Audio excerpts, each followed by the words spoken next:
Hi guys, welcome back to our channel Sentry Shala by Centricity, आपका wealth partner. My name is Anuj and you are watching NISM series 21A Pass for Sure videos. NISM का जो PMS distributors exam है उसकी videos हम बना रहे हैं और आज हम चैप्टर नंबर 3 डिस्कस करने वाले हैं. चैप्टर नंबर 3 है investing in stocks. Stock market में कैसे इन्वेस्टमेंट होती है. चलिए देखते हैं कि आज इस चैप्टर में हम कौन कौन से टॉपिक्स हैं जो कवर करेंगे. सबसे पहले आ जाएगा आपका इन्वेस्टिंग इन स्टॉक्स में equity as an investment opportunity, types of risks involved in equity investment, management of risk through diversification, the process of equity research and stock selection, और उसके बाद fundamental and technical analysis of equity investments. तो आज हम equity के जितने भी aspects हैं वो सब कवर करने वाले हैं कि जो इक्विटी में इन्वेस्टमेंट्स है वो कैसे होती है, इक्विटी में इन्वेस्टमेंट क्यों होती है, इक्विटी में रिस्क क्या है, डाइवर्सिफिकेशन किसको बोलते हैं, टेक्निकल एनालिसिस क्या है, फंडामेंटल एनालिसिस क्या है, स्टॉक को हम कैसे पिक कर सकते हैं, कौन कौन से रेशोज़ हैं जो हम निकाल सकते हैं, स्टॉक की इंट्रिंसिक वैल्यू कैसे निकाल सकते हैं, कौन कौन से मेथड्स हैं, free cash flow to equity, free cash flow to firm, कुछ मेथड्स हैं जो हम कंप्यूट करके हमारी इंट्रिंसिक वैल्यू ऑफ स्टॉक निकाल सकते हैं. तो चलिए समझते हैं chapter number 3 of NISM series 21A PMS distributor exam. सबसे पहले बात करते हैं इक्विटी एज एन इन्वेस्टमेंट की. देखिए, सिक्योरिटीज़ मार्केट इनेबल करता है इन्वेस्टर्स को कि वो अपना जो सरप्लस फंड्स हैं उसको इन्वेस्ट करें और डिसइन्वेस्ट भी कर सकते हैं इन वेरियस इंस्ट्रूमेंट्स. जो भी मार्केट में इंस्ट्रूमेंट्स ट्रेड होते हैं, चाहे वो इक्विटी हो, डेट हो, जिसके पास भी इन्वेस्टमेंट्स हैं, जिसके पास भी सरप्लस पैसा है वो उसमें इन्वेस्टमेंट कर सकता है और at any point of time वो उसको लिक्विडेट भी कर सकता है, यानी कि उससे सेल भी कर सकता है. Liquidity refers to the marketability meaning existence of sellers when one need to buy. मतलब लिक्विडिटी का मतलब है जब किसी को भी सेल करना हो तो उसके लिए मार्केट में बायर अवेलेबल हो, यानी कि जब आप कोई भी सिक्योरिटी बाय कर रहे हैं तो उसके लिए आपको सेलर चाहिए, और जब आप कोई भी सिक्योरिटी को सेल करना चाहते हैं यानी कि लिक्विडेट करना चाहते हैं तो उसके लिए आपको बायर चाहिए होता है. तो ये सारा सिक्योरिटीज़ मार्केट आपको एनेबल करता है.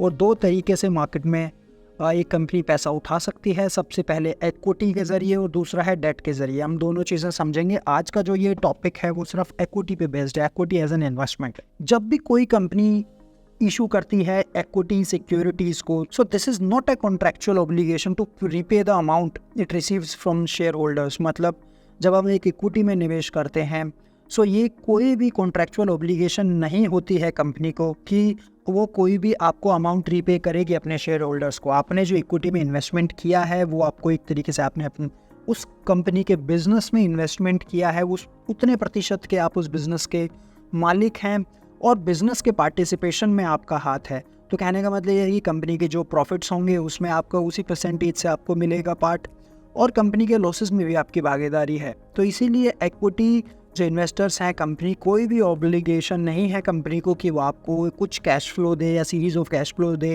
या कोई भी ऐसी पेमेंट डिफाइंड नहीं होती है. इक्विटी इन्वेस्टर्स को वोटिंग राइट भी मिलते हैं, और एक अगर काफ़ी अच्छे अमाउंट ऑफ शेयर्स आप किसी भी कंपनी में होल्ड करते हैं सो आपको अपॉर्चुनिटी भी मिलती है कि आप उस कंपनी के बिजनेस में पार्टिसिपेट कर पाएँ या उसकी मैनेजमेंट में पार्टिसिपेट कर पाएँ. इक्विटी में जो इक्विटी शेयर्स में जो इन्वेस्टर इन्वेस्ट करते हैं वो दो तरीके से अपने कैपिटल को चाहते हैं कि वो बढ़े. सबसे पहला है कैपिटल एप्रिसिएशन. उन्होंने जो पैसा लगाया है वो चाहते हैं कि उसमें थोड़ा सा एप्रिसिएशन हो जाए. और दूसरा है डिविडेंड इनकम का, कि वो जो पर्टिकुलर सिक्योरिटी है या वो जो शेयर है या वो कंपनी है वो उनको डिविडेंड भी दे. और दोनों ही केसेस में कंपनी की तरफ से कोई एश्योरेंस नहीं है एक इक्विटी इन्वेस्टर को कि कैपिटल एप्रिसिएशन भी मिलेगा या डिविडेंड इनकम भी मिलेगी. ये सिर्फ और सिर्फ डिपेंड करता है कंपनी के ऊपर. डिविडेंड पेमेंट डिपेंड करती है प्रॉफिटेबिलिटी ऑफ द कंपनी पे, और कैपिटल जो एप्रिसिएशन है वो डिपेंड करता है मार्केट कंडीशंस पे कि किस तरीके से कंपनी ग्रो कर रही है और किस तरीके से कंपनी के अर्निंग्स बढ़ रही हैं over the period of time. उस हिसाब से फिर कंपनी का शेयर प्राइस बढ़ता है और जो इन्वेस्टर्स हैं जिन्होंने इन्वेस्ट किया गया इक्विटी को उनको रिटर्न मिलता है. और कंपनी के पास अगर एम्पल प्रॉफिट्स हैं, डिस्ट्रीब्यूटेबल प्रॉफिट्स हैं, तो कंपनी आपको एज अ डिविडेंड भी दे सकती है तो इक्विटी इन्वेस्टर्स को. सो कोई एश्योरेंस नहीं है, बट इक्विटी इन्वेस्टमेंट इन्हीं दो चीज़ों के लिए होती है. First is capital appreciation and second is dividend income. अब देखिए, डेट में इन्वेस्टमेंट करके, एक रिस्क फ्री एसेट में इन्वेस्टमेंट करके एक इन्वेस्टर रिस्क फ्री रेट कमा सकता है अगर उसको स्टेबल रिटर्न चाहिए या उसको उतना रिस्क नहीं लेना है. लेकिन अगर वो एक हायर रिटर्न की डिमांड कर रहा है, सो हो सकता है कि फिर उसको एक एडिशनल रिस्क लेना पड़ेगा इक्विटी में। सो वो जो एडिशनल रिस्क है उसका जो कंपनसेशन मिलेगा उसको, फिर वो जो भी इक्विटी में जो हमें रिटर्न मिलता है वो हमें उसी चीज़ का कंपनसेशन है, रिस्क का कंपनसेशन मिलता है जो हमने इक्विटी में इन्वेस्टमेंट करके लिया है। आप रिस्क फ्री एसेट में पैसा लगाइए, आप डेट में पैसा लगा सकते हैं, गवर्नमेंट ऑफ इंडिया सिक्योरिटी में पैसा लगा सकते हैं जहाँ पर रिस्क नहीं है, और वहाँ पर आप एक रिस्क फ्री रेट वहाँ पर आप एक रिस्क फ्री रेट कमा सकते हैं। But if you are seeking higher return, so definitely you have to invest in equity shares. अब बात करते हैं diversification of risk through equity instruments. जो इक्विटी इंस्ट्रूमेंट्स हैं उसमें अपना हम रिस्क डाइवर्सिफाई कैसे कर सकते हैं। देखिए, जो इक्विटी में हम डाइवर्सिफिकेशन के ज़रिए अपना कुछ हद तक जो रिस्क है वो रिड्यूस कर सकते हैं। डाइवर्सिफिकेशन दोनों तरीके से की जा सकती है, both on cross sectional and as well as on time series basis. तो क्रॉस सेक्शनल भी आप डाइवर्सिफिकेशन कर सकते हैं and on time series basis भी आप डाइवर्सिफिकेशन कर सकते हैं। डाइवर्सिफिकेशन करने का हमारा सिर्फ एक ही पर्पस है कि रिस्क को रिड्यूस करना। हम हमेशा रिस्क को रिड्यूस करने के लिए डाइवर्सिफिकेशन करते हैं और उन बिजनेस में पैसा लगाते हैं जो एक दूसरे से लेस कोरिलेटेड हैं। मतलब कहा जाता है, और there is a old saying in finance कि don't put your all eggs in one basket. मतलब इसका मतलब है, इक्विटी में अगर मैं बात करूं तो इक्विटी इन्वेस्टर को सिर्फ एक ही बिजनेस में पैसा नहीं लगाना है, but across the sectors and regions में एक इन्वेस्टर इन्वेस्टमेंट कर सकता है और अपना रिस्क को मिटिगेट कर सकता है, और वो एक तरीके से डिफरेंट बिजनेसेस के शेयर्स होल्ड करके अपना जो रिस्क है वो डाइवर्सिफाई कर सकता है। तो rather putting your all eggs या all investment in a one particular security या one particular company, and investor जो भी इन्वेस्टर है he has to diversify his portfolio, और वो बहुत different across all the sectors या अक्रॉस ऑल द बिजनेसेस वो अपना पैसा लगा सकता है। इक्विटी इन्वेस्टमेंट्स की मैं बात कर रहा हूँ, तो एक बिजनेस के थ्रू नहीं जाके आप काफ़ी सारे बिजनेस में पैसा लगा सकते हैं और अपना पोर्टफोलियो को डाइवर्सिफाई कर सकते हैं। यहाँ पे सिर्फ इक्विटी इन्वेस्टमेंट्स की बात कर रहा हूँ मैं। और जब हम डाइवर्सिफिकेशन की बात करते हैं, सो डाइवर्सिफिकेशन जो है वो कॉन्सेप्ट है बिजनेस साइकिल्स का और काउंटर साइक्लिकल बिजनेस का। मतलब आप इस टेबल के ज़रिए समझते हैं, बिजनेस साइकिल जो दिखाई गई है इसमें डार्क लाइन के ज़रिए दिखाई गई है। तो कुछ बिजनेस हो सकता है कि वो अपने पीक पे हैं और कुछ बिजनेस पीक पे नहीं है, वो अपने बिल्कुल डाउनवर्ड्स चल रहे हैं। जैसा कि इसमें ब्रोकन लाइन में दिया गया है कि कुछ बिजनेसेस ऊपर हैं, अपने बिल्कुल पीक में हैं, कंपनी बहुत अच्छा कर रही है, और कुछ बिजनेसेस बिल्कुल अच्छा नहीं कर रहे हैं, वो बहुत ही लोअर लेवल पे चल रहे हैं, उनका काम जो बहुत ही लोअर पे है, मतलब उनके प्रॉफिट्स नहीं बढ़ रहे हैं और कंपनी बहुत ही हार्ड टाइम से गुजर रही है। सो ये जो प्रोडक्ट हैं, ये बिजनेस हैं, they are called counter cyclical और डिफेंसिव बिजनेस, और इन्हीं प्रोडक्ट्स और बिजनेसेस को हम काउंटर साइक्लिकल और डिफेंसिव बिजनेस कहते हैं। कुछ बिजनेस ऐसे होते हैं जो रिसेशन में अच्छा परफॉर्म करते हैं, उनको रिसेशन प्रूफ बिजनेस कहा जाता है। कुछ सेक्टर्स और कुछ कंट्रीज ऐसी होती हैं जो रिसेशन से बहुत पहले ही वापस आ जाती हैं, रिसेशन ख़त्म होने से पहले ही, या रिसेशन जब चल रहा होता है रिसेशन से बाहर बहुत जल्दी आ जाती हैं। और कुछ सेक्टर ऐसा होता है जो रिसेशन में चल रहा होता है, रिसेशन से बाहर आने में बहुत टाइम लगता है उनको। अब बात करते हैं रिस्क्स ऑफ इक्विटी इन्वेस्टमेंट्स। अब बात करते हैं रिस्क ऑफ इक्विटी इन्वेस्टमेंट्स की। जब हम इक्विटी में इन्वेस्टमेंट करते हैं तो हमें वो कौन कौन से रिस्क है जिनको झेलना पड़ता है, चलिए समझते हैं। सबसे पहला रिस्क आ जाता है मार्केट रिस्क। देखिए, मार्केट रिस्क कैसे अराइज होता है। मार्केट रिस्क अराइज होता है fluctuations in the price of equity shares. मतलब कोई भी मूवमेंट है, जो इक्विटी शेयर्स के, जो इक्विटी की जो सिक्योरिटी है, वो पर सेकंड उसके प्राइसेस चेंज होते हैं, फ्लक्चुएशन होते रहते हैं पूरे दिन, डिमांड एंड सप्लाई। कोई एक इन्वेस्टर बाय करना चाहता है किसी शेयर को, एक इन्वेस्टर सेल करना चाहता है, और at any particular trading session अगर इन्वेस्टमेंट्स बाइंग ज़्यादा है और सेलर कम है तो वो स्टॉक ऊपर भी जाता है, और जिसमें सेलिंग प्रेशर ज़्यादा है, यानी कि सेलर्स ज़्यादा है, बाइंग कम है, तो फिर वो उसमें सेलिंग प्रेशर स्टॉक में ज़्यादा होता है। और अगर during the volatile times market में वोलेटाइल ज़्यादा है कि मार्केट को नहीं समझ आ रहा है कि बाय करना है सेल करना है, तो बहुत ही ज़्यादा ऊपर नीचे उस पर्टिकुलर सिक्योरिटी में हो जाता है। सो this is called market risk. Market का यही रिस्क है कि जो प्राइस जो है बहुत तेज़ी से फ्लक्चुएट हो सकता है आपकी सिक्योरिटी का। आपने हो सकता है बाय किया और बाय करते ही विद इन सेकेंड्स वो प्राइस आपका नीचे आ जाए, हो सकता है ऊपर भी आ जाए, बट यही प्राइस की जो इक्विटी मार्केट में यही जो प्राइस की जो वोलेटिलिटी है वो एक इन्वेस्टर को झेलनी पड़ती है। मार्केट का जो रिस्क है वो मेजर होता है बीटा से, and market beta is always one. Market risk can not be diversified away दो इट कैन बी हेज्ड। जो मार्केट का रिस्क है इसको आप डाइवर्सिफाई नहीं कर सकते हैं। ये जो मार्केट का है रिस्क है, जैसे for example interest rate risk, आप ये चीज़ें डाइवर्सिफाई नहीं कर सकते हैं। ये पूरी मार्केट के ऊपर होती हैं। ये रिस्क एक बिजनेस या एक पर्टिकुलर शेयर या एक पर्टिकुलर कंपनी इस रिस्क से नहीं बच सकती। अगर ये मार्केट रिस्क है तो सब कंपनियों पे बराबर चलेगा। सेक्टर स्पेसिफिक रिस्क, देखिए कुछ रिस्क होते हैं, कुछ सेक्टर स्पेसिफिक रिस्क होते हैं, और ये इस तरीके के रिस्क को हम डाइवर्सिफाई कर सकते हैं। इस तरीके के रिस्क को हम डाइवर्सिफाई कैसे कर सकते हैं?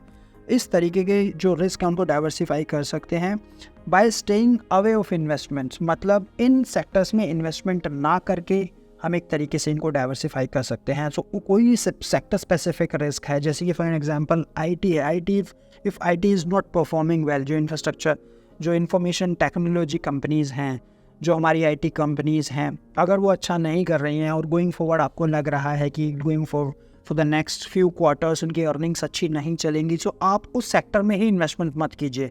और जब आप उस सेक्टर में इन्वेस्टमेंट नहीं करेंगे तो ऑटोमेटिकली आप उस जो सेक्टर स्पेसिफिक रिस्क से बच जाएंगे। उसके बाद आप इकोनॉमी के डिफरेंट और सेक्टर्स में भी पैसा लगा सकते हैं। कंपनी स्पेसिफिक रिस्क, जो रिस्क अराइज होता है कंपनी स्पेसिफिक फैक्टर्स से, वो पार्ट होता है नॉन मार्केट रिस्क का। तो जैसे मैंने आपको बताया, मार्केट रिस्क जो पूरी मार्केट पे एज ए होल काम करेगा, बट कंपनी स्पेसिफिक रिस्क सिर्फ एक कंपनी स्पेसिफिक का रहेगा, and that is a part of non market risk, and these risk can be diversified away. बहुत ही हमें ध्यान देने की ज़रूरत है यहाँ पर। कंपनी स्पेसिफिक रिस्क को हम डाइवर्सिफाई कर सकते हैं, दैट वो भी अप टू नील तक, हम इसको ज़ीरो तक भी कर सकते हैं कंपनी स्पेसिफिक रिस्क को। कंपनी स्पेसिफिक रिस्क अराइज होता है डिफरेंट फैक्टर्स से जो अफेक्ट करते हैं performance of a single company की। कोई भी फैक्टर ऐसा है जो उस कंपनी की परफॉर्मेंस को अफेक्ट कर सकता है, these are called company specific risk. Other firms जो हैं, उसकी जो पीयर कंपनीज हैं, दूसरी फर्म्स हैं, वो इससे अफेक्ट नहीं होती हैं। सो एक तरीके से this risk can be diversified away by investing into shares of different companies. तो हम ये कैसे डाइवर्सिफाई कर सकते हैं इस रिस्क को, कि जो उसकी डिफरेंट कंपनीज़ हैं, उनकी जो पीयर कंपनीज़ हैं, उसी सेक्टर की जो डिफरेंट कंपनीज़ हैं, हम उसमें पैसा लगा के इस रिस्क को डाइवर्सिफाई कर सकते हैं। लिक्विडिटी रिस्क, देखिए liquidity risk is measured by the impact cost. Impact cost क्या होता है? जो आप lower market impact implies the stock is more liquid. जब एक स्टॉक बहुत ही लिक्विड होता है, मतलब बहुत सारे बायर्स और सेलर्स अवेलेबल हैं उस स्टॉक में, बहुत अच्छी ट्रेडिंग हो रही है, तो उसमें देखा गया है कि एक तरीके से कि जो आपकी इम्पैक्ट कॉस्ट है वो बहुत कम है। और अगर एक स्टॉक बहुत ही लेस लिक्विड है, थिनली ट्रेडेड है, एक सिंगल ट्रेड ही उसको बहुत ही, जो उसके कंसिडर प्राइस हैं, उसके जो प्राइसेस हैं, उसको कंसिडरेबली मूव कर देते हैं। सो माना जाता है कि ऐसे प्राइसेस, जो ऐसे स्टॉक्स हैं, उन पे बहुत ही हाई इम्पैक्ट कॉस्ट आती है।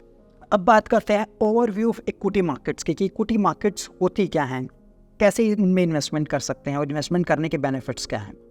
देखिए, इक्विटी मार्केट्स रिप्रेजेंट करती हैं आपकी ownership on a companies net assets. आपने जितने प्रतिशत से जिस कंपनी के शेयर्स खरीदे हैं, ऐसा माना जाता है कि उतने प्रतिशत से आप उस कंपनी को ओन करते हैं। मतलब if you are buying 51% of equities of a particular company, तो आपके पास 51% उस कंपनी के शेयर हैं, तो एक तरीके से आप उस कंपनी को ही ओन कर रहे हैं या आप उस कंपनी के मालिक हैं, ऐसा समझा जाता है।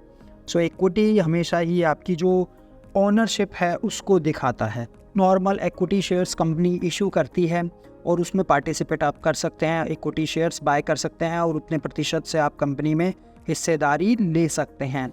एक in addition to the equity shares, कुछ कंपनीज इशू करती हैं प्रेफरेंस शेयर्स को। इक्विटी शेयर्स से आगे प्रेफरेंस शेयर्स होते हैं।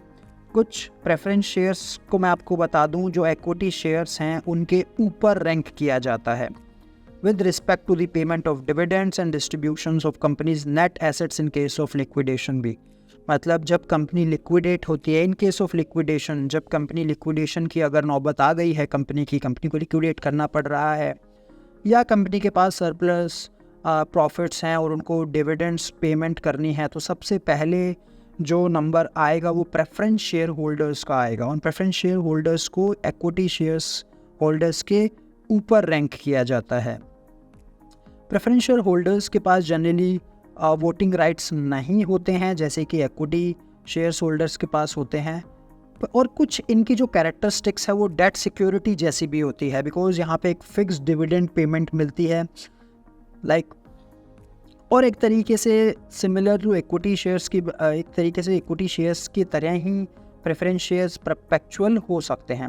इनमें जो डिविडेंड्स मिलते हैं वो क्यूमुलेटिव भी हो सकते हैं, नॉन क्यूमुलेटिव भी हो सकते हैं। क्यूमुलेटिव मतलब आपको डिविडेंड्स क्यूमुलेट होता जाएगा, बिल्कुल एंड में मिलता है, और नॉन क्यूमुलेटिव में आपको during the time dividends, time to time dividends मिलते रहते हैं। एक नॉन पार्टिसिपेटिंग प्रेफरेंस शेयर्स में आपको डिविडेंड पे किया जाता है एक फिक्स्ड रेट से, और वो डिटरमाइन नहीं करता कंपनी की अर्निंग्स पे। In spite of the companies earnings आपको उसमें डिविडेंड दिया जाएगा और फिक्स्ड रेट से दिया जाएगा अगर वो प्रेफरेंस शेयर नॉन पार्टिसिपेटिंग है तो। और जो पार्टिसिपेटिंग प्रेफरेंस शेयर होल्डर्स हैं उनको ये राइट है कि कुछ स्पेसिफाइड डिविडेंड्स मिल सकते हैं प्लस एन एडिशनल डिविडेंड उनको मिलेगा based on some pre specified condition. मतलब जो नॉर्मल डिविडेंड्स मिल रहे हैं वो तो मिलेंगे ही, as a non participating preference share holder को जो मिलते हैं वो भी मिलेंगे, प्लस जो पार्टिसिपेटिंग प्रेफरेंस शेयर होल्डर्स हैं उनको कुछ प्री स्पेसिफाइड कंडीशन के हिसाब से एक एडिशनल डिविडेंड दिया जाता है। और पार्टिसिपेटिंग प्रेफरेंस शेयर्स जो हैं उनको लिक्विडेशन में भी प्रेफरेंस दी जाती है, यानी कि उनको जो शेयर्स अगर सेल करने हैं सो उनको सेलिंग में भी प्रेफरेंस दी जाएगी। पहले पार्टिसिपेटिंग प्रेफरेंस शेयर होल्डर्स को सेल किया के शेयर्स को कंपनी लिक्विडेट करने का मौका देगी, उसके बाद नॉन पार्टिसिपेटिंग प्रेफरेंस शेयर्स होंगे liquidate. Preference shares can also be convertible. आप प्रेफरेंस शेयर्स को कन्वर्ट कर सकते हैं इक्विटीज़ में। जो कन्वर्टेबल प्रेफरेंस शेयर्स हैं वो शेयर होल्डर्स को एंटाइटल करते हैं कि आप कुछ specified number of equity shares उसमें ले सकते हैं, क्योंकि प्रेफरेंस शेयर्स कुछ कैरेक्टर्स जो उनके होते हैं इक्विटी शेयर जैसे होते हैं, एट द सेम टाइम उनमें कुछ डेट सिक्योरिटीज़ के भी होते हैं, इसीलिए उनको बोला जाता है लाइक हाइब्रिड और ब्लेंडेड सिक्योरिटीज़, क्योंकि सीरीज ऑफ डिविडेंड्स या सीरीज ऑफ पेमेंट्स इनमें एक तरीके से होती है प्रेफरेंस शेयर्स में। सो ये इसलिए बोला जाता है कि वो एक तरीके से ब्लेंड हैं, वो हाइब्रिड हैं, वो थोड़ा सा इक्विटी की भी उनमें कैरेक्टरिस्टिक्स हैं और उनमें कैरेक्टरिस्टिक्स डेट की भी हैं। अब समझते हैं equity research and stock selection. तो इक्विटी रिसर्च हमें कैसे करनी है, स्टॉक सिलेक्शन हमें कैसे कर सकते हैं।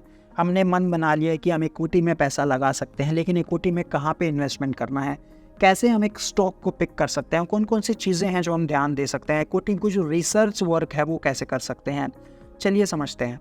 देखिए, बहुत सारी अपॉर्चुनिटीज़ अवेलेबल होती हैं इन्वेस्टर्स के लिए इक्विटी मार्केट में, इसीलिए जो इक्विटी रिसर्च और स्टॉक सिलेक्शन का जो प्रोसेस है वो बहुत ही इंपॉर्टेंट रोल प्ले करता है जब आपको एक स्टॉक को आइडेंटिफाई करना होता है जो आपकी रिस्क, रिटर्न और लिक्विडिटी रिक्वायरमेंट्स को समझे।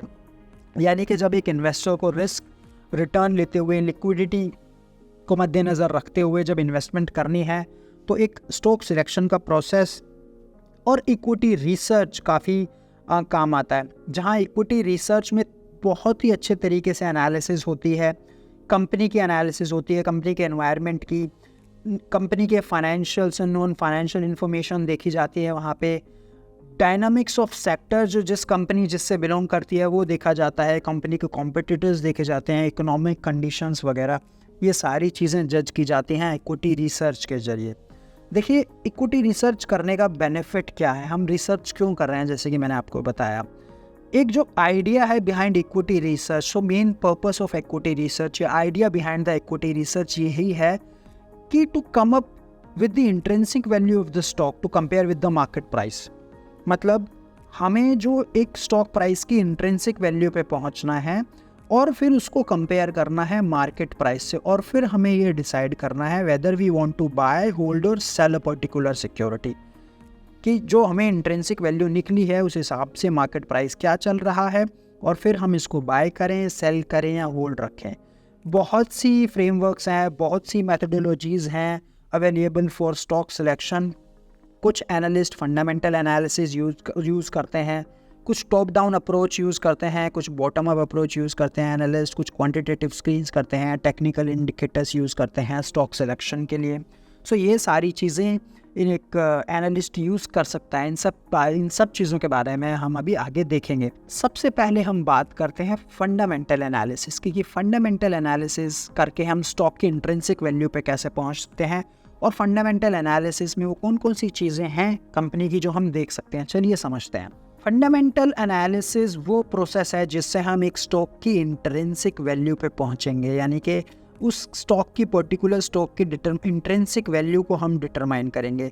और ये जो वैल्यूज़ हैं ये डिपेंड करती हैं बहुत सारे इकोनॉमिक फैक्टर्स पे, जैसे कि फ्यूचर अर्निंग्स और कैश फ्लोज। पूरा सारा जो इक्विटी में इन्वेस्टमेंट करने का जो ये खेल है, जो ये पूरा सारा इक्विटी में जो इन्वेस्टमेंट करनी है, वो सारी की सारी बेस्ड है आपकी फ्यूचर अर्निंग्स पे, कंपनी की कैश फ्लोज पे, इंटरेस्ट रेट्स पे और रिस्क वेरिएबल्स पे।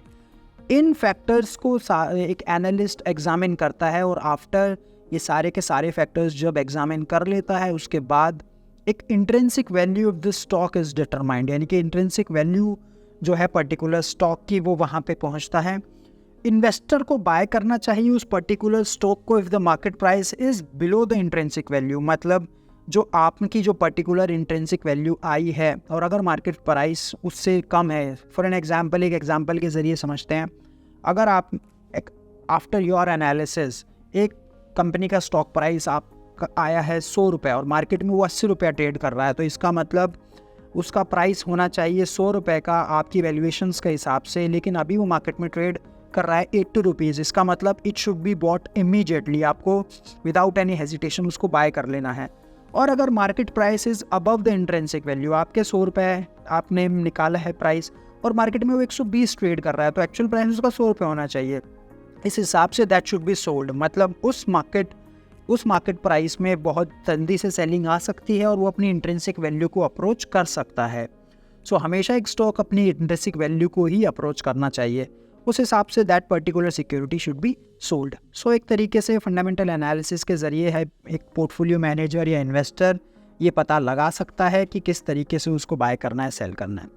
Fundamental analysis involves economic analysis, industry analysis and company analysis. तो 3 तरीके से एनालिसिस होती है फंडामेंटली। सबसे पहले इकोनॉमी को एनालाइज करते हैं, इंडस्ट्री एनालाइज करते हैं, कंपनी एनालाइज करते हैं। लेकिन सबसे पहले हमें कौन सा एनालिसिस करना है वो हमें कैसे पता चलेगा? वो हमें पता चलेगा जो फंड मैनेजर जो अप्रोच है उसकी, जो पोर्टफोलियो बिल्डिंग अप्रोच है, whether that is top down approach और whether that is bottom up approach. तो that depends on fund manager to fund manager कि वो एक स्टॉक की इंट्रिंसिक वैल्यू निकालने के लिए या इन्वेस्टमेंट में एक पर्टिकुलर सिक्योरिटी को पिक करने के लिए कौन सी अप्रोच का इस्तेमाल करते हैं। 2 तरीके से होती हैं अप्रोचेस जो मैंने आपको बताया। पहला है top down approach versus bottom up approach. दोनों समझते हैं क्या होती है। देखिए, जब हम टॉप डाउन अप्रोच की बात करते हैं तो सबसे पहले हम इकोनॉमी की बात करते हैं, इकोनॉमिक एनालिसिस करेंगे, फिर इंडस्ट्री पे आएंगे और फिर कंपनी एनालिसिस होगा।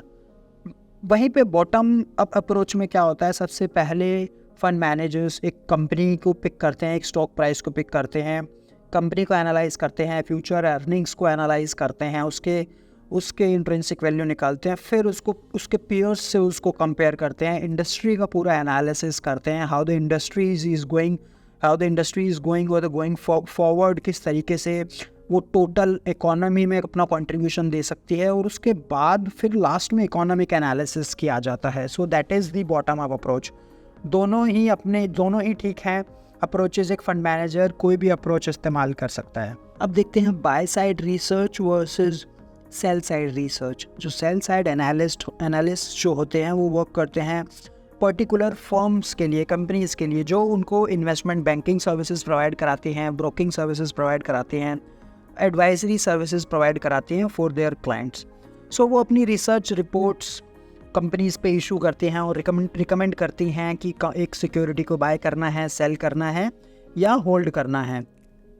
और ये रिकमेंडेशंस इंक्लूड कैसे करते हैं, एनालिस्ट्स की एक्सपेक्टेशंस पे कि कंपनी की अर्निंग्स कैसे ग्रो करेंगी, फ्यूचर प्राइस जो परफॉर्मेंस जो प्राइस टारगेट है वो कैसे ग्रो करेगा, उस हिसाब से फिर ये कंपनी की इंट्रिंसिक वैल्यू निकाल के आपको रिकमेंडेशंस देते हैं। तो सेल साइड एनालिस्ट का काम होता है एडवाइजरी प्रोवाइड कराना, ब्रोकिंग प्रोवाइड कराना और इन्वेस्टमेंट बैंकिंग सर्विसेज प्रोवाइड कराना।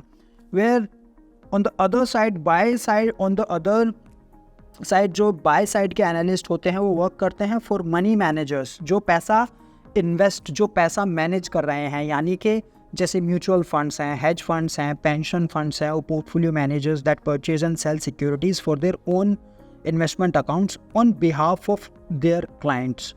सो ये एनालिस्ट दीज एनालिस्ट ये क्या करते हैं, जनरेट करते हैं investment recommendations for their internal consumption use by the fund managers within organization. So ये होते हैं बाय साइड एनालिस्ट। अब आ जाते हैं स्टॉक एनालिसिस प्रोसेस पे कि किस तरीके से हम एक स्टॉक को एनालिसिस करते हैं, वो प्रोसेस क्या है। देखिए, जो किसी भी, मैंने आपको पहले भी बताया था, जो भी इन्वेस्टमेंट है उसकी कैसे डिटरमाइन होगा, उस इन्वेस्टमेंट की वैल्यू को वो डिटरमाइन होगी जो एक्सपेक्टेड कैश फ्लोज हैं और जो कंपनी के जो कैश फ्लोज आ रहे हैं, और जो इन्वेस्टर जो एनालिस्ट की जो रिक्वायर्ड रेट ऑफ रिटर्न है, यानी कि डिस्काउंटेड रेट पे है, यानी कि फ्यूचर में जो कैश फ्लोज आ रहे हैं प्लस जो आज जो रिक्वायर्ड रेट ऑफ रिटर्न, या उसको हम डिस्काउंटेड रेट भी बोलते हैं। सो ये दोनों चीज़ें इन्वेस्टमेंट की जो वैल्यू है उसको डिटरमाइन करने के लिए चाहिए होती है। और जो ये जो कैश फ्लोज की जिसकी हम बात कर रहे हैं, जनरली क्या होता है, ये इन्फ्लुएंस्ड होते हैं बहुत सारे इकोनॉमिक एनवायरनमेंट पे, मतलब बहुत सी चीज़ें ऐसी हैं जिसको ये एक्सपेक्टेड जो कैश फ्लोज हैं वो इन्फ्लुएंस करते हैं। सो एक जो एनालिस्ट है उसको बहुत ही अच्छी अंडरस्टैंडिंग होनी चाहिए इकोनॉमिक वेरिएबल्स की, और जो मैक्रो इकोनॉमिक एनालिसिस है वो आपको इन सब चीज़ों के बारे में बताता है कि सेक्टर्स के बारे में, कंपनी एनालिसिस के बारे में कि किस तरीके से आप कर सकते हैं। सो ऑब्जेक्टिव यही है स्टॉक एनालिसिस का कि आपको एक रिस्क और रिटर्न का डिसीजन दिया जाए, देख के आपको रिस्क रिटर्न का डिसीजन आप लें मार्केट में, इंडस्ट्री लेवल को और कंपनी को, फिर स्टॉक लेवल पे, आप मार्केट लेवल पे, फिर इंडस्ट्री पे और कंपनी लेवल पे एक स्टॉक को देखें। और एक जो स्टॉक एनालिसिस है वही यही 3 स्टेप्स हैं उसमें। It requires analysis of company and market. सबसे पहले अब समझते हैं कि इकोनॉमिक एनालिसिस क्या होता है। इकोनॉमिक एनालिसिस, फिर इंडस्ट्री एनालिसिस और फिर आपका कंपनी एनालिसिस आ जाएगा। अब बात करते हैं इकोनॉमिक एनालिसिस की। देखिए, कुछ इकोनॉमिक एनालिसिस या कुछ मैक्रो इकोनॉमिक एनवायरनमेंट ऐसे होते हैं जो इन्फ्लुएंस करते हैं सब इंडस्ट्रीज़ को या सारी कंपनीज़ को विद इन द इंडस्ट्री। जितने भी आपकी जो भी मार्केट्स हैं या जो भी आपका इंडस्ट्रीज़ हैं, जो भी कंपनीज़ काम कर रही हैं, जो भी मैक्रो इकोनॉमिक फैक्टर्स हैं वो कंपनी उनसे अफेक्ट होती है। जो मॉनेटरी पॉलिसीज़ हैं, जो फिस्कल पॉलिसीज़ हैं, वो आपके बिज़नेस को काफ़ी इन्फ्लुएंस कर सकती हैं। और जैसे कि फॉर एन एग्जांपल अगर मैं बात करूं, कुछ जो फिस्कल पॉलिसीज़, जो इनिशिएटिव्स हैं कंपनी अगर गवर्नमेंट के द्वारा लिए गए, कुछ जैसे कि टैक्स में रिडक्शन कंपनी ने बोली है, या कॉर्पोरेट टैक्स में रिडक्शन कंपनी बोलती है। बोला जाता है कि अगर एक गवर्नमेंट बोलती है कि टैक्स में रिडक्शन होने वाला है या टैक्स को हम कॉर्पोरेट टैक्सेस को कम कर देंगे, तो वो इनकरेज करता है आपकी कंपनीज़ को ग्रो करने के लिए, क्योंकि कंपनी को कम टैक्स देना पड़ेगा और उनके पास ज़्यादा पैसा बचेगा, and then they can deploy the money on their own business. तो इस तरीके से एक छोटा सा लिया गया स्टेप भी टैक्स रिडक्शन का बहुत ही अच्छे से कंपनी की जो वैल्यूएशंस हैं उसको बढ़ा सकता है। सिमिलरली कुछ मॉनेटरी पॉलिसी ऐसी होती हैं जो रिड्यूस करती हैं मनी सप्लाई को इकोनॉमी में, affecting the expansionary plans and working capital requirements of the business. तो मार्केट में मॉनेटरी पॉलिसी अगर इंटरेस्ट रेट्स गवर्नमेंट हाई कर देती है, या जो आपके जो सेंट्रल बैंक्स हैं अगर वो हाई कर देते हैं, तो फिर एक तरीके से जो प्रेशर आ जाता है आपका जो कैपिटल रिक्वायरमेंट्स लेने पे, जो बिजनेसेस को जो कैपिटल रिक्वायरमेंट्स हैं वो नहीं ले पाते हैं due to the higher interest rates. उनको जो कैपिटल रिक्वायरमेंट्स हैं, जो कैपिटल लेंगे वो उनको बहुत ही महंगा मिलेगा। इस वजह से वो अपने जो एक्सपेंशन जो प्लान्स हैं उसको नहीं कर पाएंगे, और थोड़ा सा वो अपने जो उनकी वैल्यूएशंस हैं और जो कंपनी के प्रॉफिट्स हैं वो इससे अफेक्ट हो सकते हैं। सो एक थोरो मैक्रो इकोनॉमिक फोरकास्ट रिक्वायर्ड है जब आप एक वैल्यू करते हैं किसी भी सिक्योरिटी को या किसी भी सेक्टर को, फर्म को, इक्विटी को। बहुत सी चीज़ें हैं, ये सारी चीज़ें आप करके आप एक तरीके से फोरकास्ट कर सकते हैं, और चीज़ें आप अपनी जो सेक्टर, इकोनॉमी को, फर्म को, इक्विटी को देखने के लिए कि किस तरीके से आपको उनको वैल्यू करना है, सारी चीज़ें आपको देखनी पड़ेंगी। देखिए, बहुत ही इंपॉर्टेंट चीज़ एक एनालिस्ट को जो करनी चाहिए, वो एनालिस्ट जनरली करते हैं, वो बहुत ही क्लोजली वॉच करते हैं इकोनॉमिक स्टैटिस्टिक्स को जो गवर्नमेंट के द्वारा दिए जाते हैं, चाहे वो आपका कोई भी इकोनॉमी हो, वो आपकी डेवलप्ड इकोनॉमी हो, यो आपकी डेवलपिंग इकोनॉमी हो, जो भी आपकी गवर्नमेंट कर रही है, जो भी आपके सेंट्रल बैंक जो भी कर रहा है इंटरेस्ट रेट्स को लेके, कोई भी उनका मूव है बहुत ही क्लोजली उसको वॉच करते हैं एनालिस्ट। जो आपके इंडेक्स हैं, जो इकोनॉमिक इंडिकेटर्स के जनरली जिसको इंडेक्स समझा जाता है, सो जो इंडेक्स ऑफ इकोनॉमिक इंडिकेटर्स हैं जैसे कि आपका WPI, CPI, monthly inflation indices, आपका जो इंडस्ट्रियल प्रोडक्शन इंडाइसेस हैं, GDP की ग्रोथ रेट हैं। सो एक एनालिसिस इन इकोनॉमिक सिनेरियोज को बहुत ही अच्छे तरीके से देखता है। इंटरेस्ट रेट्स की जो वोलेटिलिटी है उसको भी देखेगा। सो बहुत सी चीज़ें हैं जो एक एनालिस्ट को देखनी पड़ती है जब वो एक मैक्रो इकोनॉमिक फोरकास्ट करने की कोशिश करते हैं। उसके बाद आ जाता है इंडस्ट्री सेक्टर एनालिसिस। अब क्या करते हैं, इंडस्ट्री को और एक पर्टिकुलर सेक्टर को हम एनालाइज करने की कोशिश करते हैं। इंडस्ट्री एनालिसिस है बहुत ही इंटीग्रल पार्ट है जो हमारे जो 3 स्टेप्स जो मैंने आपको बताए थे, steps of top down stock analysis. So अगर आप टॉप डाउन एनालिसिस कर रहे हैं तो सबसे पहले आपने जो इकोनॉमी का एनालिसिस कर लिया, मैक्रो इकोनॉमिक फैक्टर्स देखे हैं, उसके बाद आपने एक इंडस्ट्री को पिक किया है और अब आप एक इंडस्ट्री पे आ गए हैं। इंडस्ट्री या सेक्टर स्पेसिफिक एनालिसिस आप कर रहे हैं। इंडस्ट्री एनालिसिस एक तरीके से आपको और हेल्प करता है आइडेंटिफाई करने में both unprofitable and profitable opportunities, मतलब कहाँ पे इन्वेस्टर्स का पैसा बन सकता है, कहाँ पे ज़्यादा चांसेस हैं प्रॉफिटेबल अपॉर्चुनिटीज़ कहाँ हैं और अनप्रॉफिटेबल अपॉर्चुनिटीज़ कहाँ हैं। सो एक तरीके से जो मैक्रो एनालिसिस उन्होंने इंडस्ट्री का किया है उसके बाद उसको पता चल जाता है कि कौन कौन सी जो इंडस्ट्री हैं बिजनेस साइकिल से रिलेटेड हैं वो उस बिजनेस साइकिल में इन्वेस्टमेंट कर सकता है। देखिए, इंडस्ट्रीज़ की परफॉर्मेंस डिपेंड करता है कि वो बिजनेस साइकिल की किस स्टेज में हैं। मतलब डिफरेंट इंडस्ट्री जो परफॉर्म करती हैं differently in different stages of business cycle के डिफरेंट स्टेजेस में बहुत ही डिफरेंटली बिहेव कर सकती हैं companies on the basis of relationship. कुछ मैं बताऊं तो आपको different shares with the business cycle, इनको जो क्लासिफाई किया गया है वो cyclical and non cyclical sectors किया गया है। फॉर एन एग्जांपल, जो आपका बैंकिंग और फाइनेंशियल सेक्टर है, जनरली देखा गया है कि वो towards the end of the recession वो ज़्यादा अच्छा परफॉर्म करते हैं। जब रिसेशन ख़त्म होने वाला होता है तो लोगों में जो बैंकिंग और फाइनेंशियल सेक्टर ग्रो करता है क्योंकि लोग आगे आते हैं बढ़ चढ़ के लोन लेने के लिए, बैंकिंग सर्विसेज लेने के लिए, और बैंकिंग एंड NBFC सेक्टर में एक तरीके से उछाल देखा जाता है।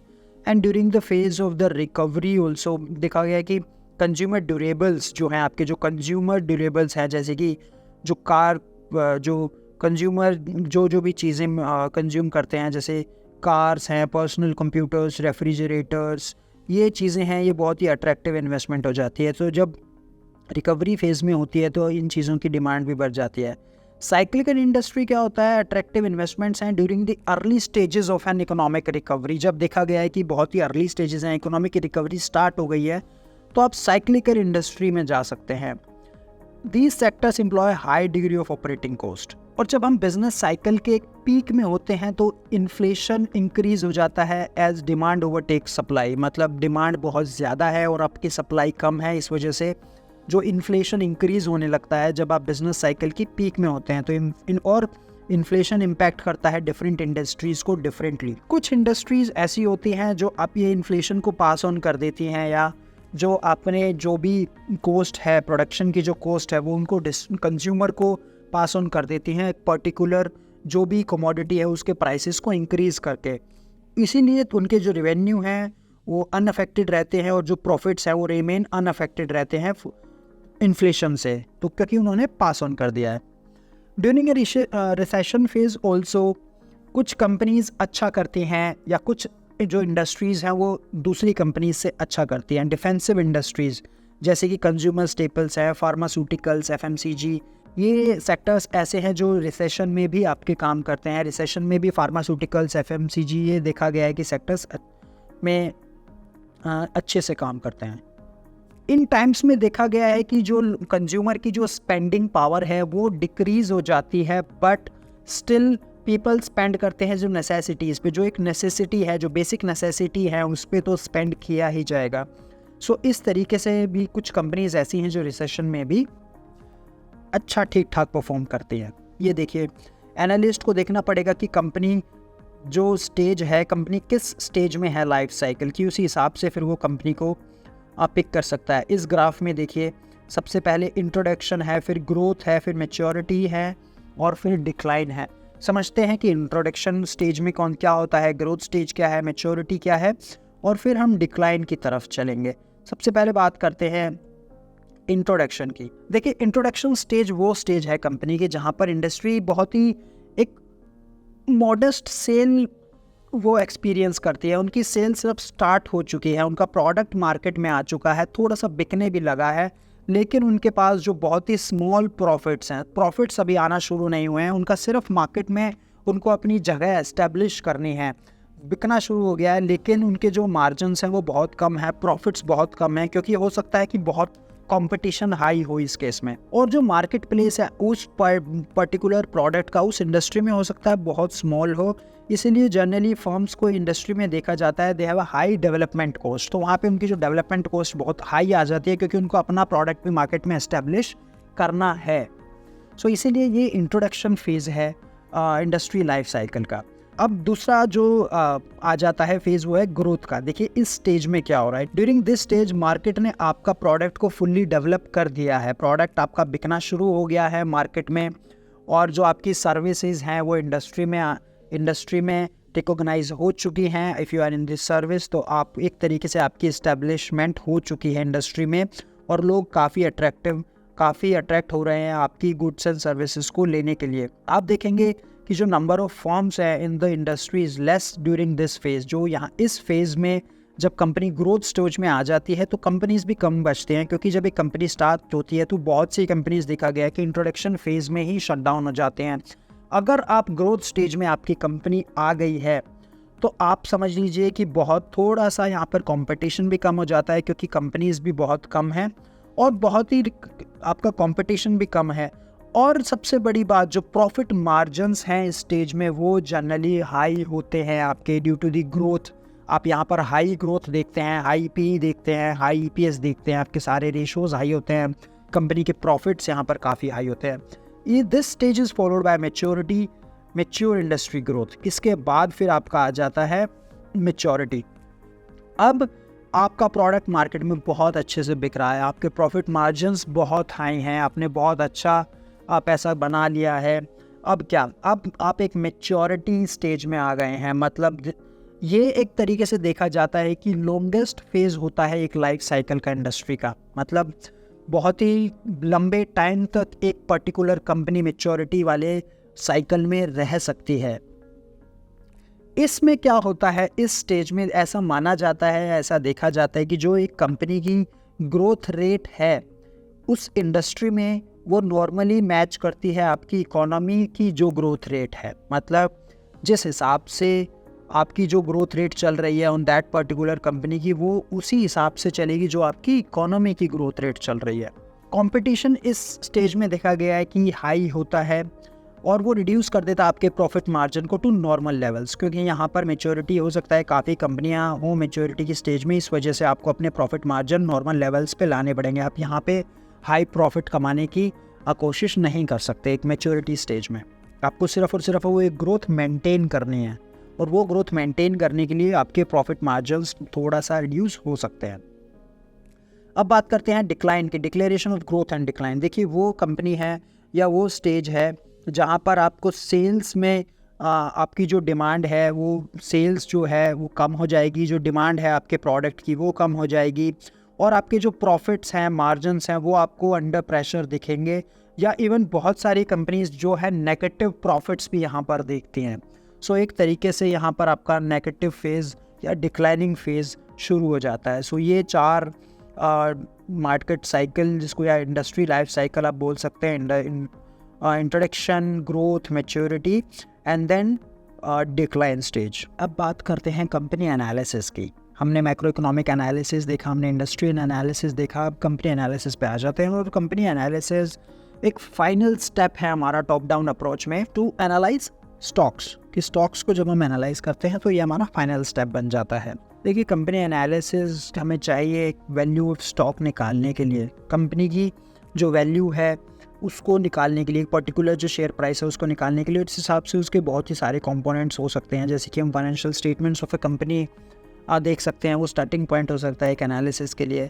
Analysis of profit and loss account हो सकता है, balance sheets, cash flow statements, company के जितने भी अकाउंट्स हैं वो हम देख सकते हैं। Financial performance, numbers of a company, financial statements में जो प्रोवाइड किया जाता है वो देख सकते हैं। The ratios of a company have to be seen, कि किस तरीके से जो उनकी कंपनी की जो इंडस्ट्री ट्रेंड्स हैं, हिस्टोरिक एवरेजेस हैं, ये सारा देखते हुए अपनी कंपनी के एनालिसिस कर सकते हैं और उसके स्टॉक प्राइस को पहुंच सकते हैं। और ये बहुत ही इंपॉर्टेंट पार्ट है किसी भी कंपनी के स्टॉक को एनालाइज करने के लिए, कंपनी को एनालाइज करने के लिए। कंपनी एनालिसिस एक और पार्ट है। कंपनी एनालिसिस हमें ये भी बताता है कि आपको किस तरीके से कंपनी की जो कॉम्पिटिटिव स्ट्रेटजीज़ हैं उसको भी हमें एनालाइज करना पड़ेगा। एक कंपनी एक फॉलो कर सकती है डिफेंसिव स्ट्रेटजी। कंपनी देखिए दो स्ट्रेटजीज डिप्लॉय कर सकती है, एक तो डिफेंसिव स्ट्रेटजी होती है और एक एग्रेसिव स्ट्रेटजी होती है। डिफेंसिव स्ट्रेटजी में कंपनी अपने आप को इस तरीके से पोजीशन करती है कि जो उनके जो कॉम्पिटिटिव फोर्सेस हैं वो सिर्फ़ और सिर्फ उनसे जो कैपेबिलिटीज़ हैं उनकी, वो जो कॉम्पिटिटिव फोर्सेस हैं उनसे कम हैं, यानी कि आपकी जो बेस्ट जो कंपनी है उस तक आप पहुंचने की कोशिश करते हैं लेकिन उनको बीट नहीं कर पाते। लेकिन जो आप एग्रेसिव स्ट्रेटजी जब आप यूज़ करते हैं तो उसमें क्या होता है, फर्म अटेम्प्ट करती है अपनी पूरी स्ट्रेंथ को कि आप एक कॉम्पिटिटिव फोर्सेस आप लेके आएँ, यानी कि आप एक तरीके से जो आप बेंचमार्क सेट करें इंडस्ट्री में। सो ये दो तरीके से कॉम्पिटिटिव स्ट्रेटजीज़ होती हैं। तो company analysis also involves analysing its competitive strategies. तो कंपनी एनालिसिस में हम जब देखते हैं कंपनी की, दो एनालिसिस भी हमें बहुत ज़रूरी देखनी होती है। और जो माइकल पॉर्टर जो सजेस्ट करते हैं, दो मेजर स्ट्रेटजीज़ उन्होंने बताई हैं। पहली है कोस्ट लीडरशिप एंड दूसरी है डिफरेंशिएशन। चलिए समझते हैं क्या होता है। कोस्ट लीडरशिप पहले हम देखते हैं। अंडर दिस कैटेगरी फर्म को बहुत ही लो कॉस्ट प्रोड्यूसर बनना होता है, मतलब एक वो पर्टिकुलर फर्म चाहती है कि जो उनकी जो प्रोडक्शन कॉस्ट आए वो बहुत ही कम आए, सबसे जो उनका जो प्रोडक्ट बन के आए उसकी कॉस्ट बहुत कम हो, ताकि वो आगे अच्छे मार्जिन पे उसको बेच पाएँ और अच्छा प्रॉफिट कमा पाए। इसीलिए द कोस्ट लीडर जो cost leader in its industry, so वो एक तरीके से कोस्ट लीडर बनना चाहते हैं। और cost advantages vary from industry to industry. तो यहाँ पर कोस्ट लीडरशिप में बस यही है कि कंपनी एक आपको लो कॉस्ट का प्रोडक्ट प्रोवाइड कराती है। डिफरेंशिएशन स्ट्रेटजी, यहाँ पर क्या होता है, फर्म एक बहुत ही अपने आप को बहुत ही यूनिकली प्रेजेंट इट्स पोजीशन करती है अमंग द इंडस्ट्री। मतलब पॉसिबिलिटीज़ जो हैं उनकी डिफरेंशिएशन डिफर करती हैं from industry to industry.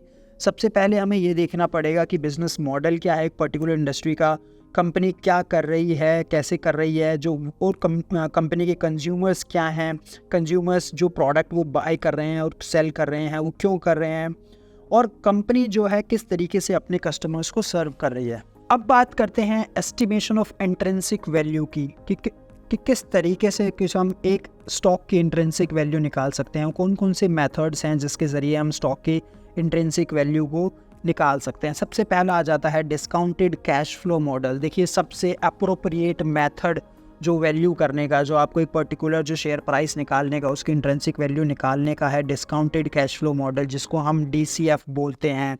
One of the most appropriate approaches that analyst do. इसमें तीन चीज़ें हमें पता करने की ज़रूरत होती है। सबसे पहले stream of future cash flows, timing of the cash flows and expected rate of return to the investors, जिसको हम डिस्काउंट रेट भी बोला जाता है। और अगर आपके पास ये तीनों चीज़ें अवेलेबल हैं सो फिर तो एक सिंपल मैथ्स बन जाता है प्रेजेंट वैल्यू निकालना, और एक तरीके से पोटेंशियल वो माना जाएगा कि एक पोटेंशियल इन्वेस्टर आज कितना पैसा इन्वेस्ट करना चाह रहा है, उसके बदले जो कैश फ्लोज या जो सीरीज ऑफ कैश फ्लोज उसको over a period of time मिलेंगे। तो सिंपल टर्म्स में डिस्काउंटेड कैश फ्लो मेथड हमको यही बताता है। अब सबसे बात आ जाती है कैश फ्लोज की। देखो जब हम किसी कंपनी को वैल्यू करते हैं तो सबसे पहले जो कैश फ्लोज ही हैं, जो आउटफ्लोज एंड इनफ्लोज, सबसे इम्पोर्टेंट पार्ट है कि किस स्टेज में कितने इनफ्लोज हमें आए हैं, क्या इनफ्लोज रहे हैं और क्या आउटफ्लोज रहे हैं बिजनेस के।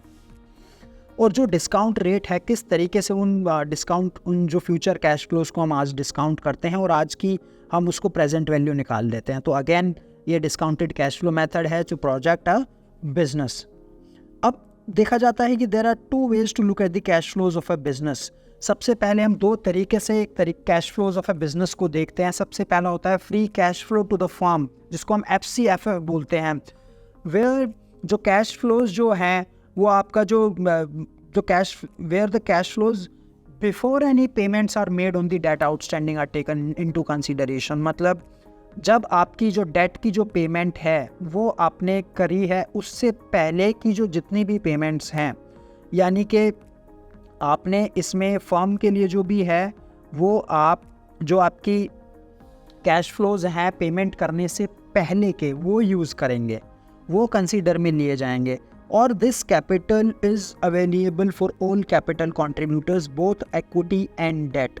फिर आई रिपीट, जो कैश फ्लोज हैं before making any payment on debt obligations वही कैश फ्लोज लिए जाएंगे। यानी कि आपको इंटरेस्ट पेमेंट यहाँ पर निकाल के कैश फ्लोज में से नहीं दिखाना है, कोई भी इंटरेस्ट कुछ भी डिडक्ट नहीं करना है।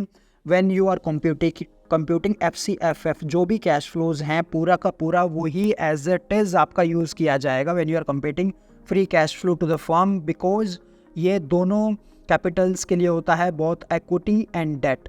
और दूसरा जो मेथड है कैश फ्लो का वो है सिर्फ इक्विटी इन्वेस्टर्स के लिए। अब क्या होता है, interest payments on the debt obligations हम डिडक्ट कर देते हैं FCFF से, यानी जो free cash flow to the firm है उसमें से अगर आप इंटरेस्ट पेमेंट्स ऑन डेट है उसको डिडक्ट करके नेट बोरोइंग्स जितने भी आपने बोरो किया हो उसको ऐड कर देंगे, तो आप पहुंचेंगे free cash flow to the equity पे, यानी कि FCFE पे। तो बिल्कुल ही सिंपल है, free cash flow for equity में कंप्यूट किया जाएगा free cash flow to the firm less interest plus net borrowings. जो free cash flow for the equity है उसमें हम इंटरेस्ट हटा देंगे और नेट बोरोइंग ऐड कर देंगे, तो वो हमारा free cash flow for equity आ जाएगा। अब बात करते हैं डिस्काउंट रेट की, कौन से मेथड हम डिस्काउंट रेट के लिए यूज़ करेंगे, चलिए समझते हैं। To calculate the value of firm, अगर हम वैल्यू ऑफ फर्म निकाल रहे हैं यहाँ पर तो ध्यान रखिएगा FCFF is discounted by the weighted average cost of capital that considers both debt और इक्विटी। तो जैसा कि हमने देखा जो FCFF है free cash flow to the firm है वो दोनों के लिए होता है, वो डेट और इक्विटी होल्डर्स दोनों के लिए होता है, जिसमें हम इंटरेस्ट रेट्स की जो ऑब्लिगेशन है वो माइनस करने से पहले के सीरीज़ ऑफ कैश फ्लोज लेते हैं। उसी हिसाब में जब यहाँ पे हम कंसीडर करेंगे FCFF निकालेंगे, उसको हम डिस्काउंट करेंगे weighted average cost of capital से, जो हम कंसीडर करता है बोथ डेट और इक्विटी को। और weighted average cost of capital का फॉर्मूला है आपका cost of equity multiply by weight of equity plus cost of debt multiply by weight of debt. जो कॉस्ट ऑफ डेट निकालेंगे हम प्री टैक्स, यानी कि 1 माइनस जो भी उसकी टैक्स ट्रीटमेंट है 1 माइनस उसका डिस्काउंटेड रेट है टैक्स का, उसको माइनस करने के बाद ये आपका वर्किंग जो WACC आ जाएगा which is called weighted average cost of capital. अब बात करते हैं to calculate the weight of value of equity. अगर हम free cash flow to equity निकाल रहे हैं is discounted using the cost of equity, तो इसमें कॉस्ट ऑफ इक्विटी मेथड लगेगा, इसमें CAPM मेथड लगेगा, कैपिटल एसेट प्राइसिंग मॉडल इसमें हम लगेगा।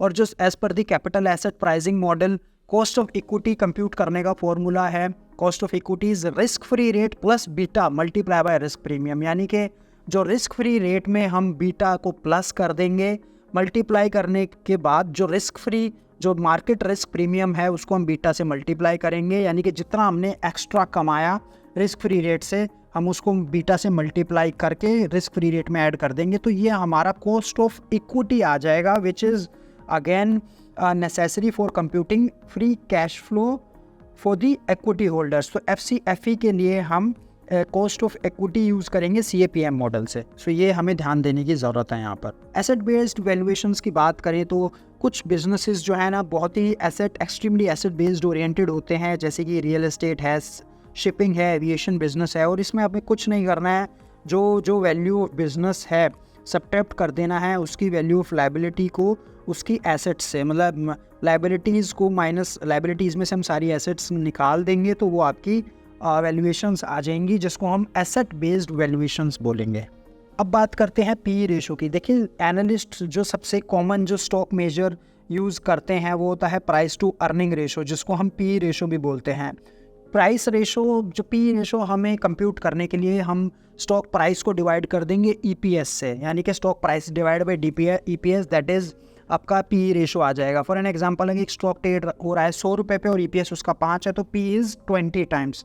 तो हिस्टोरिकली देखा गया है कि जो पी है आपका वो current price divide by sum of the Ps of last 4 quarters. तो हम हिस्टोरिकल पी निकालने के लिए जो लास्ट 4 क्वार्टर का जो ईपीएस है उनके सम को हम डिवाइड करते हैं मार्केट प्राइस से। लेकिन अगर आपको लीडिंग पी निकालना है तो current stock price divide by sum of the EPS estimates for the next 4 quarters. तो फॉरवर्ड पी निकालने के लिए आपको जो नेक्स्ट 4 क्वार्टर्स हैं उनका एस्टिमेटेड पी आपको लेना पड़ेगा। Market price divided by the estimation of EPS for the next 4 quarters, वो आपका फॉरवर्ड ईपीएस आ जाएगा। यहाँ पर देखो सिंपल सी बात है, आप मानते हैं स्टॉक हमें ईपीएस बताता क्या है। स्टॉक ईपीएस या स्टॉक का जो पी, स्टॉक पी हमें बताता क्या है। स्टॉक पी हमें बताता है कि how much an investor is willing to pay per rupee of earnings, मतलब 1 रुपया कमाने के लिए उसको कितना पैसा देना पड़ रहा है। तो अगर एक पी 10 रुपये का पी है, इसका मतलब ये है कि इन्वेस्टर को 10 रुपये कमाने के लिए 1 रुपया, एक इन्वेस्टर को 1 रुपया कमाने के लिए उसमें 10 रुपये इन्वेस्ट करने पड़ेंगे। सो investor willing to pay ₹10 for every 1 rupee of earnings that the company generates. So that is called price to earning ratio. ये तो थे सारे फंडामेंटल एनालिसिस की, ये सारी चीज़ें हम करके हम स्टॉक की इंट्रिंसिक वैल्यू पे पहुंच सकते हैं। अब बात करते हैं टेक्निकल एनालिसिस की। देखिए टेक्निकल एनालिसिस भी शॉर्ट टर्म के लिए बहुत इंपॉर्टेंट है। जो टेक्निकल एनालिसिस है उसमें कुछ पैटर्न्स होते हैं जो आपके टेक्निकल एनालिस्ट हैं वो प्रेडिक्ट करते हैं फ्यूचर प्राइसेस को, ये देखते हुए कि हिस्ट्री में जो प्राइसेस हैं वो कैसे मूव हुए हैं, करंट जो प्राइसेस मूव कैसे हो रहे हैं, जो प्राइस हैं किस तरीके से चल रहे हैं, वॉल्यूम्स हैं, जो चार्ट्स हैं, ये सारी चीज़ें देखते हुए एक जो टेक्निकल एनालिस्ट है वो आपके स्टॉक प्राइस को पिक करने की कोशिश करता है। जो 3 एसेंशियल एलिमेंट्स जो हैं, हिस्ट्री ऑफ पास्ट प्राइसेस, आपका वॉल्यूम डेटा जो ट्रेडिंग का है, कितने वॉल्यूम से बाइंग आई है, सेलिंग आई है, और time span over a period of time. So ये सारा इस चीज़ का पार्ट है। अब बात करते हैं कि एडवांटेजेस ऑफ टेक्निकल एनालिसिस। देखिए ये आप इसमें क्या है ना, आपको बहुत ही हैवीली आपको फाइनेंशियल अकाउंट स्टेटमेंट्स पे रिलाई करने की ज़रूरत नहीं है। जब आप टेक्निकल एनालिसिस कर रहे हैं, आप सिर्फ और सिर्फ प्राइस वॉल्यूम को देख के जज कर सकते हैं कि हाँ बहुत ही बाइंग एक स्टॉक में काफ़ी अच्छे लेवल से बाइंग आई है और बहुत ही काफ़ी वॉल्यूम्स के साथ बाय आए। तो आप ये बोल सकते हो, सिर्फ देख के ही चार्ट देख के ये बता सकते हो कि हाँ गोइंग फॉरवर्ड इसका प्राइस और भी बढ़ सकता है, क्योंकि इतनी जो हैवी बाइंग आई है इसका मतलब इतने इन्वेस्टर्स ने इसको बाय किया है, तो वो कुछ ना कुछ वो ऐसा देख रहे हैं गोइंग फॉरवर्ड जो इस कंपनी के स्टॉक प्राइसेस को बढ़ा सकता है। सो काफ़ी अच्छा है, हम टेक्निकल एनालिसिस भी यूज़ करते हुए एक स्टॉक में हम इन्वेस्टमेंट कर सकते हैं। टेक्निकल कुछ इंडिकेटर्स हैं, उनके बारे में बात करते हैं। कुछ रूल्स हैं, कुछ टेक्निकल इंडिकेटर्स हैं।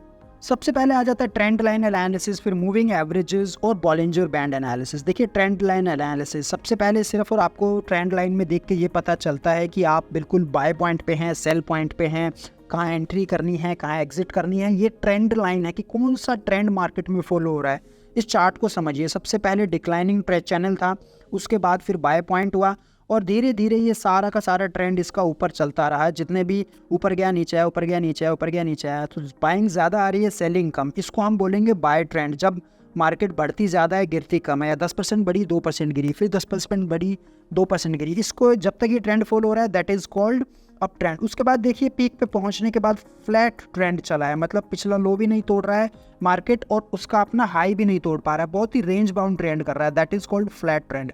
और जब मार्केट प्रीवियस लो को ब्रेक करके नीचे जा रहा है और देखिए लो जिसको बोलते हैं लोअर लोज बनाता जा रहा है, लोअर लोज हम बोलेंगे, that is called the declining trend. तो वहाँ पर ये ट्रेंड आपका डिक्लाइन हो गया और फिर उसके बाद जो प्रीवियस बड़ा लो है उसके आसपास आ जाता है, तो अगेन वो एंट्री पॉइंट बन जाता है। तो एनालिसिस जो फंडा टेक्निकल एनालिसिस है वो इन चीज़ों को देख के एक स्टॉक प्राइस को पिक करने की कोशिश करते हैं। मूविंग एवरेज एनालिसिस आ जाता है इसके बाद। बहुत ही most popular technical analysis indicator है जिसमें हम 5 डेज़, 10 डेज़, 30, 50, 100 और 200 डेज़ की मूविंग एवरेजेस को कैलकुलेट करते हैं। जब भी एवरेज प्राइस इन जो डेली एवरेजेस के डेज़ की एवरेजेस के पास आता है तो देखा गया है कि प्राइस मूवमेंट फास्ट होती है। अगर आपका 50 डेज़, 100 डेज़ के पास आ गया है, प्राइस नीचे आ गया है, तो आप माना जाता है कि आप वहाँ पर थोड़ी बाइंग भी इनिशिएट कर सकते हैं।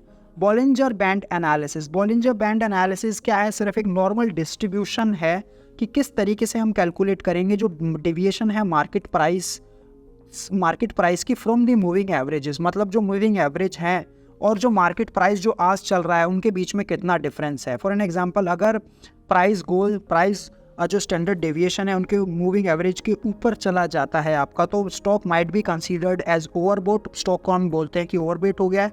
और अगर प्राइस जो स्टैंडर्ड डेविएशन के जो नीचे, अगर price goes two standard deviations below the moving average, तो जो स्टैंडर्ड डेविएशन जो प्राइस की है वो मूविंग एवरेज के नीचे चली गई है, तो stock might be regarded as oversold.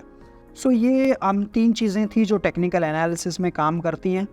Understanding corporate governance. देखिए, कॉर्पोरेट गवर्नेंस आ जाता है कि किस तरीके से जो आपके कॉर्पोरेट्स हैं वो गवर्न किए जा रहे हैं, क्या क्या जो ये डिपेंड करता है गवर्नमेंट पे कि उस गवर्नमेंट एस्पेक्ट्स कैसे हैं। रूल्स एंड रेगुलेशंस आ जाते हैं, कॉन्ट्रैक्ट्स आ जाता है, इंस्टीट्यूशंस क्या हैं, स्टॉक एक्सचेंजेस, जो लिस्ट ऑफ स्टैंडर्ड्स है, ऑडिट प्रोसेस है कि, और डिपेंड करता है country to country, time to time, company time, size, ownership, किस तरीके से आपकी जो गवर्नमेंट है वो आपकी जो प्रैक्टिस हैं वो फॉलो हो रही हैं, कॉर्पोरेट जो प्रैक्टिसेस हैं वो कैसे फॉलो हो रही हैं, कौन कौन से टैक्स हैं, ये डिपेंड करता है government to government, country to country. So आपको कहीं भी इन्वेस्टमेंट करने से पहले कॉर्पोरेट गवर्नेंस तो बहुत समझना पड़ेगा। चलिए अब आ जाते हैं अपने क्वेश्चंस पे, कुछ सैम्पल क्वेश्चंस देखते हैं। First, dash industries rise and fall very closely follow the general economic activities in comparison to other industries, cyclical, consumer staples, defensive और फाइनेंशियल। तो हमने देखा जो साइक्लिकल इंडस्ट्रीज़ होती हैं वो बहुत ही क्लोजली फॉलो करती हैं जनरल इकोनॉमिक कंडीशंस को in comparison to other countries. अब under the typical assumption that a stock dividend will grow a constant rate, what will be the intrinsic value of D1, D3, K9 और G6? तो इसमें हम सीधा सा formula लगा के सो D1 divide by K minus G, इसका formula बनेगा, यानी कि 3 डिवाइड बाय आपका 9 माइनस 3 आ जाएगा। सो 3/3 एक तरीके से 100 इसकी वैल्यू आएगी। तो intrinsic value of the stock would be 100 rupees. Now the third question is under relative valuation techniques, value of a stock is estimated based upon its current price relative to variable considered to be significant in valuations such as earnings, cash flow, book value। जो जैसे कि हमने देखा एक estimation जो stock का है वो depend करता है earnings पे, cash flow पे, book value पे। तो answer is all of the above। Dash ratio compares the price of the stock to its earnings it generates। बहुत ही अच्छे तरीके से बताया था। P ratio, PB ratio, price cash flow ratio, price sales ratio. जो P ratio है answer is A। तो P ratio compare करता है प्राइस ऑफ द स्टॉक को to the earnings it generates. Question number 5 पे आते हैं। Market risk refers to the risk in equity investment arising due to. अब बात करते हैं कि मार्केट रिस्क वो बताने की कोशिश कर रहा है कि वो कौन सा होता है। चलिए समझते हैं। A, the price dynamics in the market created by various players. जो प्राइस डायनामिक्स हैं मार्केट में जो वेरियस प्लेयर्स डिसाइड करते हैं। Gap between book value and market value, the price dynamic created by the underlying business profitability और price dynamics to government intervention in the stock market. तो जो market का जो रिस्क है वो टोटली प्राइस पे डिपेंड करता है। मैंने पहले ही बताया जो प्राइस में जो फ्लक्चुएशन हो रही है। So answer is a, the price dynamics in the market created by various players. So guys, that was all from chapter number 3 of PMS distribution exam. Hope आपको ये वीडियो अच्छी लगी होगी, और अगर आपको ये वीडियो अच्छी लगी तो प्लीज़ हमें कमेंट करके बताएं, वीडियो को लाइक करें, चैनल को सब्सक्राइब करें, और कोई भी सजेशन या फीडबैक है तो आप हमें प्लीज़ कमेंट करके बताएं। और किसी भी टॉपिक पे फाइनेंस से रिलेटेड आपको वीडियो चाहिए तो आप हमें कमेंट में बता सकते हैं, हम ट्राई करेंगे वो वीडियो बनाने का। और म्यूचुअल फंड से रिलेटेड NSM सीरीज़ 5A से रिलेटेड वीडियोस देखने के लिए आप हमारी प्लेलिस्ट में जाके NSM series 5A mutual funds की वीडियो देख सकते हैं, और PMS के बाकी चैप्टर्स की वीडियो देखने के लिए आप PMS की प्लेलिस्ट में जा सकते हैं। तो thank you so much video में बने रहने के लिए। Thank you.